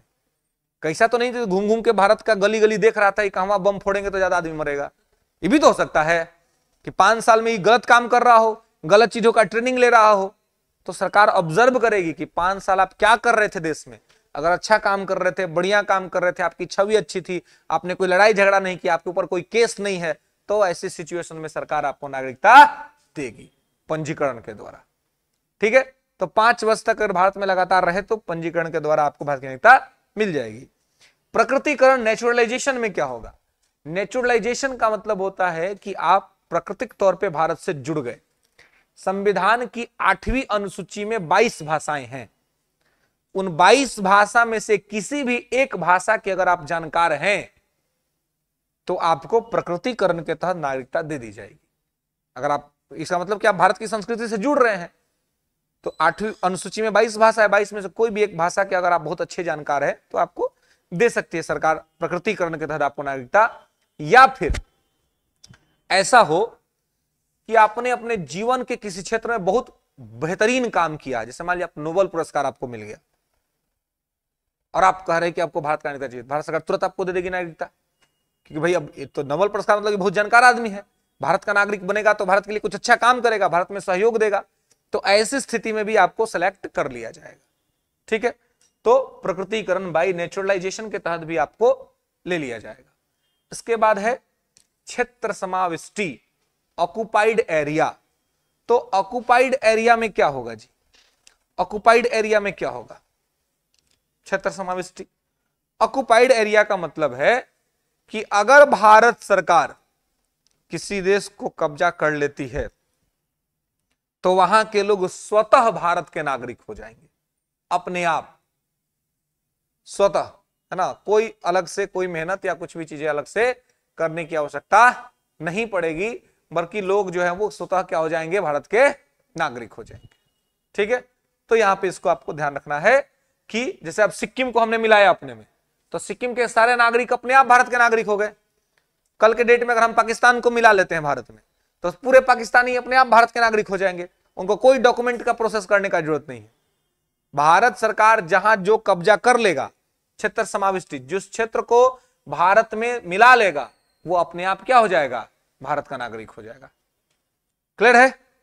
तो यहां तक में कोई दिक्कत, कोई समस्या समझ में आया कि नागरिकता प्राप्त करने के 5 साधन है, इससे 5 साधन अलग अलग बताए गए। ठीक है, क्लियर है? यहां तक में कोई दिक्कत?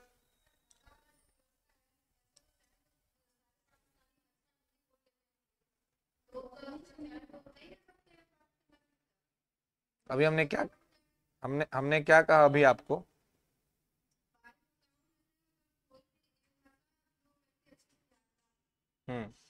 उससे पहले हमने क्या कहा कि ये तो एक क्वालिफिकेशन है, आपका क्वालिफिकेशन है कि स्टेट पास करिएगा तो आप बीपीएससी का एग्जाम देके आप शिक्षक बन सकती हैं। तो क्वालिफिकेशन हो गया स्टेट पास करना। आप स्टेट पास है, आप जाके सरकार से कहिएगा कि सरकार हमको नौकरी दे दे, नहीं ना। तो ऐसे आपको भाषा आता है, ठीक है, अब सरकार के यहाँ अपील करिएगा, सरकार ऑब्जर्व करेगी आप कैसे नागरिक है, आप क्या कर रहे हैं, क्या आपकी कहानी है, क्या आपकी एक्टिविटीज है। अगर सरकार के द्वारा लिए गए एग्जामिनेशन में अगर आप पास हो गई तो नागरिकता आपको सरकार दे देगी, नहीं तो सब आतंकवादी हिंदी क्या।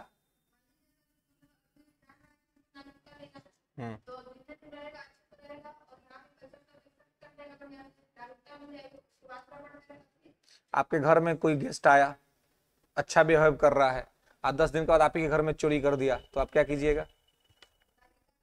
आप क्या कीजिएगा? चोरी कर देगा आप ही के घर में, भगा देंगे ना, वही होगा, वही होगा। भारत की नागरिकता हमने दे दी और आप यहाँ पे आके चोरी कर रहे हैं, आप यहाँ पे गड़बड़ी कर रहे हैं, हम देखेंगे, फिर आपको निकाल देंगे। है ना यहाँ पे 3, त्याग, बर्खास्त और वंचित। तो अब ये कैसे कोई कर सकता है भाई? अब ये कैसे कोई कर सकता है? भरपाई क्या होता है? अब कोई आदमी किसी को मार दिया तो कोई जिला थोड़ा ना देता, उसको फांसी का ना सजा होता है जी। अब क्या उसे कहते हैं कि प्राण डालो इसमें के अंदर में, इसको जिला दो। भरपाई का तो मतलब क्या होता है? प्राण डाल के जिलाना। तो होता है वैसा, तो वैसा होता है। हाँ हाँ। तो अरे भाई, तो इसके लिए अब कोई भगवान थोड़ी ना है, कानून तो ऐसे ही ना काम करता है। दंडे ना दे सकते हैं उसको, और क्या कर सकते हैं? आके उसके दिमाग में सेंसर लगा देंगे? नहीं लगा सकते ना। आपके साथ बहुत सा जीवन में अनुभव हुआ होगा, कोई अच्छा बर्ताव किया होगा, कोई बुरा बर्ताव किया होगा। तो जो बुरा बर्ताव करेगा उसको आप क्या करिएगा? उसके लिए आप कैसे ना करिएगा कोर्ट में, थाना में। थाना उसको क्या करेगी? वो कहेगी कि नहीं तुम जो लिए हो उनका भरपाई करो, तुम जो बुरा बर्ताव किए हो जाके इनका सेवा करो। ये तो नहीं कहेगी। सरकार उसको पकड़ के जेल में बंद कर देगी कि भाई तुमने गलत किया है। तो वही होता है, पनिशमेंट दिया जाएगा, दंड दिया जाएगा। कोई भी आदमी गलती करेगा तो उसको दंड देंगे। क्षति तो हो ही गई, तो क्षति होगी तो वही बात है। तो उसके लिए तो सीधा सा बात है ना कि उसके लिए उसको दंड मिलेगा, और दंड के तहत उसकी नागरिकता छीनी जाएगी, उसको जेल में बंद किया जाएगा। और क्या कर सकते हैं? और हमारे पास या किसी के भी पास, किसी भी गवर्नमेंट के पास कोई सेंसर मशीन तो लगा नहीं है कि डाल करके चेक कर ले कि उसके दिमाग में क्या चल रहा है ना, और उसके हिसाब से जो है चीजों को कर दे। तो वो नहीं हो सकता है। अगर कोई आदमी ऐसा अपराध करता है, गलत काम करता है, सरकार नोटिस में लेगी और फिर सरकार उस पर एक्शन करेगी। ठीक है, चलिए अब देखिए नागरिकता समाप्ति के साधन। यहां पे वही सब बात है, त्याग, वंचित और बर्खास्त। तो देखिए त्याग कैसे हो सकता है जी? से मान लीजिए कि अब आप भारत के नागरिक हैं और हमने आर्टिकल 9 में आपको बताया था कि अब अगर आप दूसरे देश का नागरिकता ले लेंगे तो भारत की नागरिकता आपकी समाप्त हो जाएगी। तो अगर कोई आदमी है और वो अपना जो है जाके दूसरा देश का नागरिकता ले लिया तो क्या होगा? त्याग दिया, इसका मतलब कि छोड़ दिया, है ना। आप किसी के साथ हैं, मान लीजिए आप ए के साथ हैं, है ना, और ए के साथ साथ आप बी को भी घुमा रहे हैं। तो जहिया इसको मालूम चलेगा इसको कि पगला हमरो रख ले करो घुमा रहा है, तो क्या होगा? ये छोड़ेगा ना जी आपको? छोड़ेगा नहीं छोड़ेगा? ये थोड़ा ना विकल्प देगा कि तुम 2 आदमी 10 आदमी को रखो, नहीं देगा विकल्प। वैसे ही भारत है, आप अगर भारत के नागरिक हैं तो भारत के नागरिक रहिए चुपचाप। दूसरा देश का नागरिकता जिसे लीजिएगा, at the same time Bharat की नागरिकता खत्म हो जाएगी। उसी को कहते हैं त्याग। आप भारत के नागरिक हैं लेकिन दूसरा देश का नागरिकता लीजिएगा, इसका मतलब यह हुआ कि आपने भारत की नागरिकता अपनी इच्छा से त्याग दी, छोड़ दिया, तो भारत की नागरिकता आपकी समाप्त हो जाएगी। एक बार में आप एक ही देश के नागरिक हो सकते हैं, यह भारत का नियम कानून कहता है। ठीक है। वंचित, वंचित क्या है कि भारत की नागरिकता से आपको वंचित कर दिया जाएगा। तो ये वही बात है जैसे कि मान लीजिए कि पंजीकरण के तहत या प्रकृतिकरण के तहत कोई आदमी भारत का नागरिकता लिया, 5 वर्ष रह रहा था, नागरिकता ले लिया भारत का, ठीक है, या ये भारत के प्रकृति कल्चर से जुड़ा हुआ था और ले लिया भारत का नागरिकता। बाद में वो कुछ गलत काम कर रहा है या मालूम ये चला कि जो वो सूचना दिया था वो सूचना गलत था, तो सरकार क्या कर देगी? जो नागरिकता उसको दी है उस नागरिकता से उसको वंचित कर देगी और उसकी नागरिकता छीन लेगी और कहेगी भाई तुम्हारा नागरिकता समाप्त, हम तुमको नागरिकता नहीं दे सकते क्योंकि तुमने जो हमें सूचना दिया वो सूचना गलत था, तो उसके बेसिस पर हम तुम्हारी नागरिकता को समाप्त करते हैं। ठीक है। इसके बाद है बर्खास्त। तो बर्खास्त में क्या होता है? तो बर्खास्त में सरकार स्वयं बर्खास्त कर देगी। तो बर्खास्त में होगा जो आर्टिकल 10 में मैंने आपको बताया था कि आप भारत के नागरिक हैं लेकिन कोई विदेशी बाहरी अतिथि भारत आया हुआ है और उसके साथ आप दुर्व्यवहार कर रहे हैं, उसके साथ आप मिसबिहेव कर रहे हैं, तो ऐसी स्थिति में आपको भारत की नागरिकता समाप्त कर दी जाएगी और आपको नागरिकता से बर्खास्त कर दिया जाएगा। क्लियर है? तो ये 3 तरह से नागरिकता आपकी छीन ली जाएगी और ये 5 तरह से नागरिकता आपको प्रदान की जाएगी। क्लियर है? यहां तक में कोई दिक्कत, कोई समस्या नहीं ना? चलिए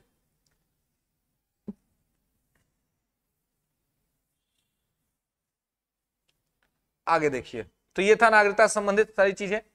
अब क्या है कि कुछ कार्ड बनता है जी, है ना, नागरिकता के संबंध में कुछ कुछ कार्ड बनता है, ठीक है। और एक चीज और समझ लीजिए, एक हो वीजा और पासपोर्ट, तो बहुत बार आप सुनते होंगे, है ना, कि एक वीजा होता है ना, और एक पासपोर्ट होता है, ठीक है। तो वीजा और पासपोर्ट में क्या अंतर है जी? वीजा और पासपोर्ट में क्या अंतर होता है? हम्म,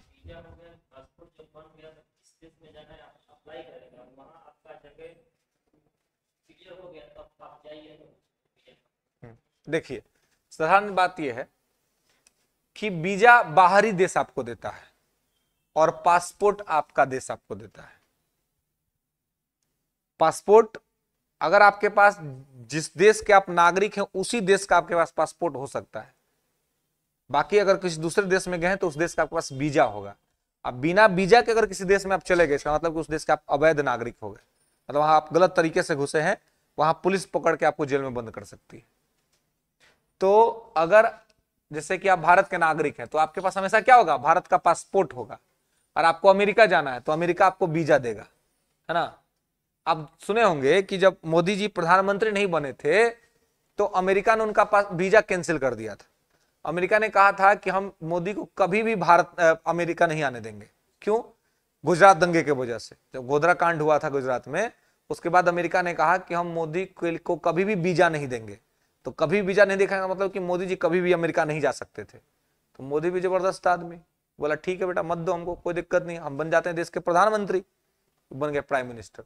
जब प्रधानमंत्री बन गए तो अमेरिका पहला देश था जो वीजा अपना जो है सो नियम रद्द कर दिया, कहा कि हम मोदी जी के स्वागत के लिए पलक के बिछाए हुए हैं अमेरिका में, जल्दी से आ जाइए, है ना।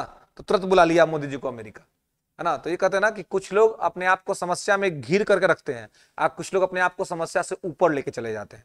मोदी उसी में के है भाई, अपने आप को प्रॉब्लम में से ऊपर लेके चला गया। जैसे एरोप्लेन, आपसे पूछा जाता है कि जहाज किस मंडल में उड़ता है जी, तो जहाज समताप मंडल में उड़ता है। जो एरोप्लेन होता है स्ट्रेटोस्फीयर में उड़ता है। स्ट्रेटोस्फीयर समताप मंडल में क्यों उड़ता है? क्योंकि समताप मंडल में मौसम संबंधी कोई घटनाएं नहीं घटती है, ना वहां कुहासा है, ना बादल है, ना कोहरा है, वहां कुछ नहीं, एकदम मौसम साफ होता है और प्लेन आराम से उड़ता है। इसलिए आप देखते हैं जब प्लेन आकाश में रहता है तो कोई दिक्कत नहीं है उसको, लेकिन जब लैंड करना होता है या जब उसको फ्लाई करना होता है तब अगर मौसम खराब है तो लेट होता है फ्लाइट में। क्यों? क्योंकि बारिश हो रही होती है या मौसम खराब होता है। जैसे वो उड़ करके समताप मंडल में चल जाता है, उसके बाद बारिश हो या कुछ भी हो, उससे उसको कोई फर्क नहीं पड़ता है। तो व्यक्ति को कैसा होना चाहिए? वैसे ही होना चाहिए कि अपने आप को समस्या का रोना ना रोए कि हमको तो ये समस्या, हम क्या करें। अपने आप को ऐसा बना दे कि उस समस्या से ऊपर चला जाए। मोदी जी हाथ जोड़ने नहीं गए अमेरिका के पास, यार हमको बहुत घूमने का मन करा, अमेरिका हमको वीजा दे दो, नहीं बुलाओगे कोई बात नहीं। अपने आप को प्रधानमंत्री बना दिया भारत का, अब भारत के प्रधानमंत्री को नहीं बुलाओगे? हिम्मत है तुम्हारा? भारत विश्व का सबसे डेवलपिंग जो स्टेट्स उसमें नंबर 1 पर चल रहा है, बुलाना तो पड़ेगा, मजबूरी है तुम्हारी। तो जैसे ही प्रधानमंत्री बने उसको बुलाना पड़ा, और वो देखा कि भाई हम जिसको वीजा नहीं दे रहे हैं उसको उसकी देश की जनता ने पूर्ण बहुमत दे दिया, फुल मेजोरिटी दे दी, तो बुलाना पड़ा। तो अगर आपको कहीं विदेश जाना है तो विदेशी सरकार आपको वीजा देगी और आपके अपना देश आपको पासपोर्ट देगा। पासपोर्ट होगा तभी आप भारत से कहीं जा पाएंगे, ठीक है। और किसी देश में जाएंगे तो उस देश का वीजा आपके पास होना चाहिए, ठीक है। अब क्या है कि कुछ कुछ कार्ड बनता है, उसके बारे में आप सुने होंगे, है ना। जैसे कि एक कार्ड है PIO, एक कार्ड है OCI, ठीक है। तो PIO का मतलब क्या होता है? पर्सन ऑफ इंडियन ऑरिजिन, ठीक है। और OCI का मतलब होता है ओवरसीज सिटीजन ऑफ इंडिया। इसको कहते हैं ओवरसीज सिटीजन ऑफ इंडिया, इसको कहते हैं पर्सन ऑफ इंडियन ओरिजिन, भारतीय मूल का व्यक्ति, ठीक है। अब PIO खत्म कर दिया गया है और PIO को 2015 में OCI में मर्ज कर दिया गया है। अब एक ही कार्ड बनता है, वो बनता है OCI, overseas citizen of India. ध्यान रखेंगे कि ये कार्ड दो देश को बैन है। ये कार्ड पाकिस्तान के किसी आदमी को नहीं बनेगा, या ये कार्ड बांग्लादेश के किसी आदमी को नहीं बनेगा। बाकी देश के लोग बनवा सकते हैं ये कार्ड किसके लिए बनेगा? तो देखिए, ये कार्ड वैसे लोग का बन सकता है जो लोग भारत के नागरिक नहीं है, लेकिन उनके बाप दादा, उनके पुरखे जो थे वो भारत के नागरिक थे, और वो अभी वर्तमान में अमेरिका, फ्रांस, कहीं भी किसी देश में रह रहे हैं। ठीक है, तो उनको भारत का नागरिकता भी नहीं चाहिए, लेकिन उनको देखना है कि उनके पिताजी, उनके दादाजी कहां रहते थे, भारत में वो कौन सा जगह है, तो भारत आना चाहेंगे, भारत घूमना चाहेंगे। और ऐसा है कि जो भारत के लोग जो पहले विदेश चले गए, वो लोग आज विदेश में बहुत संपत्ति हो गया उनको, बहुत मतलब राजा हो गए, बहुत अच्छा आमदनी उनके पास। तो सरकार को भी पता है कि वो लोग जब इंडिया आएगा ना, तो यहाँ पर दान उन करके जाएगा, अच्छा पैसा खर्चा करके जाएगा।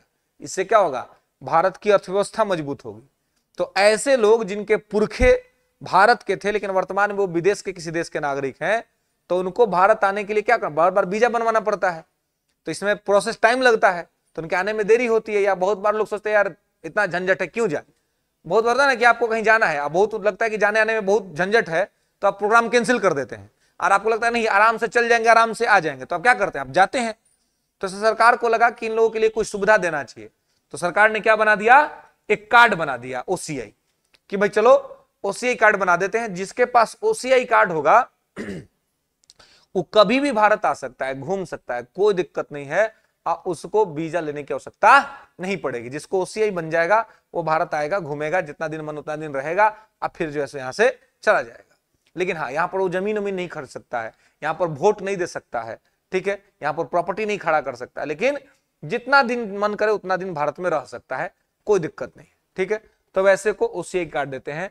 इसके अलावा एक और है कि कोई भारत का आदमी है और वो विदेश में शादी कर लिया, अब जैसे कि प्रियंका चोपड़ा है, इसने शादी कर लिया अमेरिका के निक जोनस से, है ना, तो शादी कर लिया।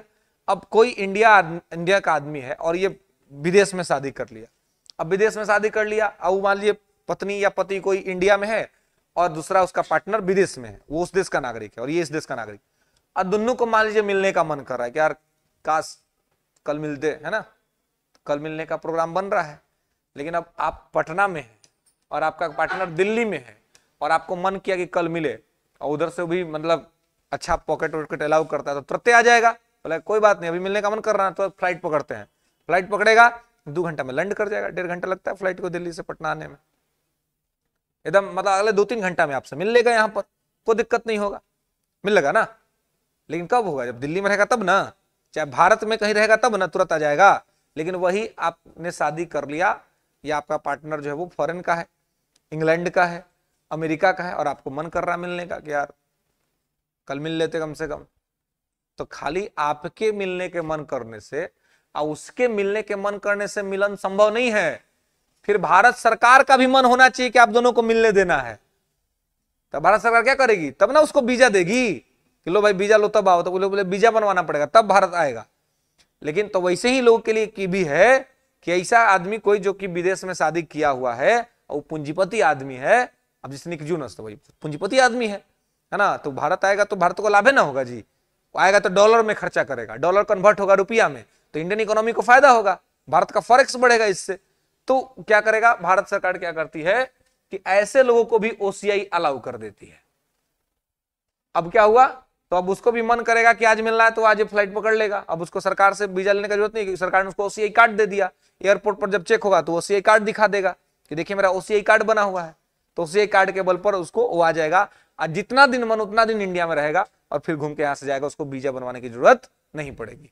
तो उसको कहते हैं ओसीआई कार्ड। और ओसीआई पीआईओ को ओसीआई में मर्ज कर दिया गया 2015 में, मोदी जी ने मर्ज करवा दिया।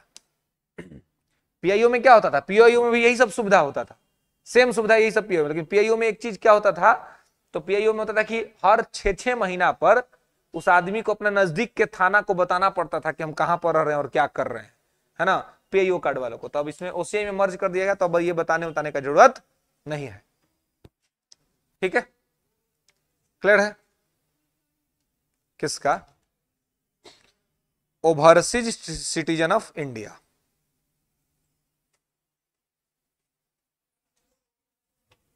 ठीक है, ओवरसीज सिटीजन ऑफ इंडिया।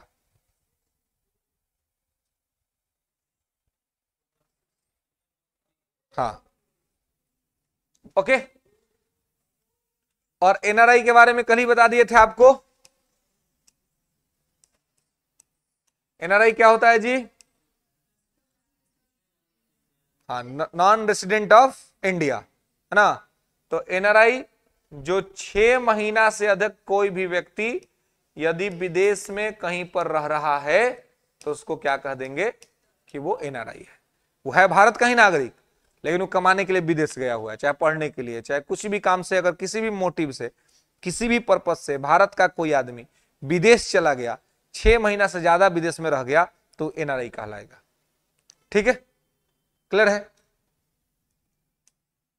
कहा जाता है कि एनआरआई जो लोग होते हैं वो सेना के बाद जो सबसे महत्वपूर्ण काम करते हैं वो एनआरआई लोग करते हैं, क्योंकि ये लोग जो पैसा कमा के भेजता है भारत, वो भारत के लिए बहुत फायदेमंद कर रहता है और भारत के फॉरेक्स को बढ़ा के रखता है। 1998 में जब हमने दूसरा जो परमाणु परीक्षण किया था अटल जी के काल में, तो पूरा वर्ल्ड हम लोगों पर प्रतिबंध लगा दिया था। अमेरिका प्रतिबंध लगा दिया था, रसिया ने नहीं लगाया था क्योंकि रसिया हमारा मित्र था, लेकिन बाकी लोगों ने लगा दिया था प्रतिबंध।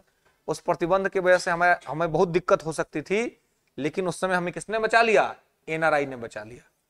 एनआरआई लोगों ने इतना पैसा कमा कमा के भेजा बाहर से भारत में कि भारत में का फॉरेक्स कभी कम ही नहीं हुआ। इसलिए अपने आप अमेरिका को अपना प्रतिबंध हटाना पड़ा। हम जाके उसके सामने हाथ भी नहीं जोड़े और हमारा दूसरा परमाणु परीक्षण सफल भी हो गया और हम परमाणु शक्ति संपन्न भी बन गए, है ना। तो इनका बहुत महत्व होता है, लेकिन गांव में लोग सोचते हैं तो अरब कमाने गया है, किया है, क्योंकि लोग को पता नहीं है, पढ़े लिखे नहीं है, उनको पता नहीं कि उनका सिग्निफिकेंस क्या है।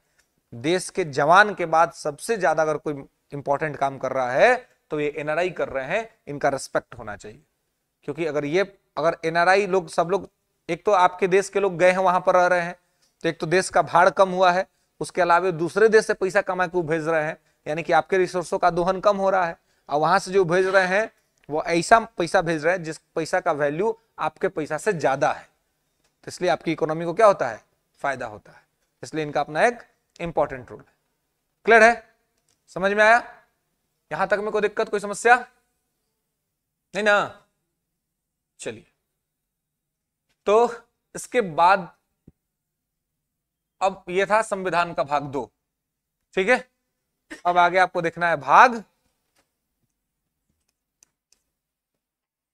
पार्ट 3। ठीक है, और पार्ट 3 क्या है?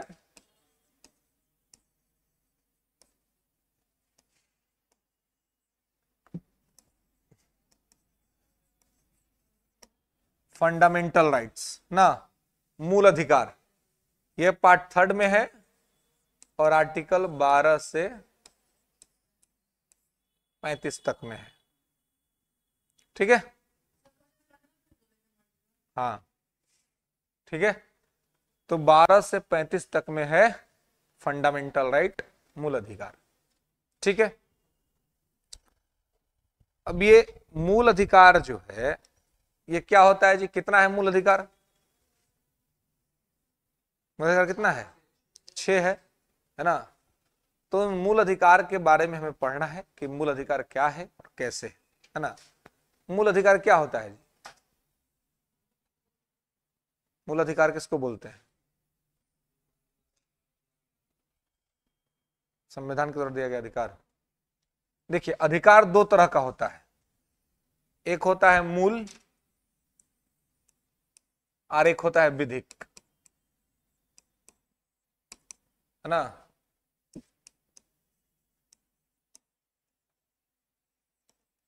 एक फंडामेंटल और एक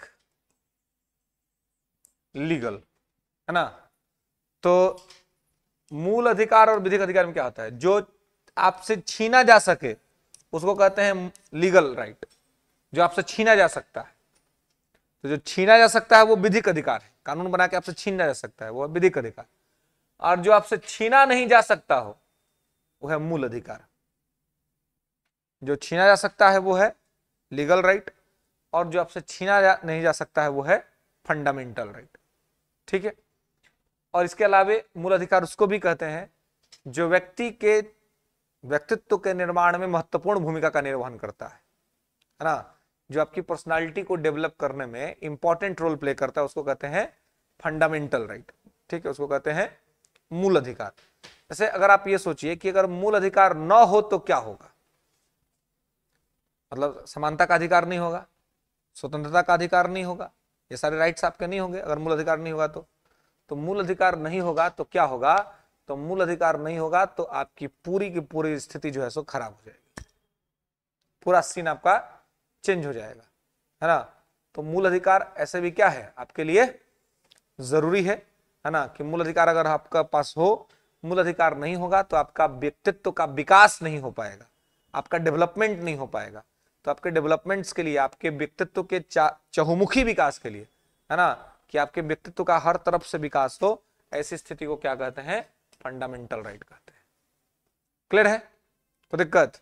तो यहाँ पे इसको आपको ध्यान रखना है, याद रखना। ओके, बाकी इसके आगे हम लोग हाँ मूल, ठीक है, चलिए इसके आगे हम लोग देखेंगे नेक्स्ट क्लास में।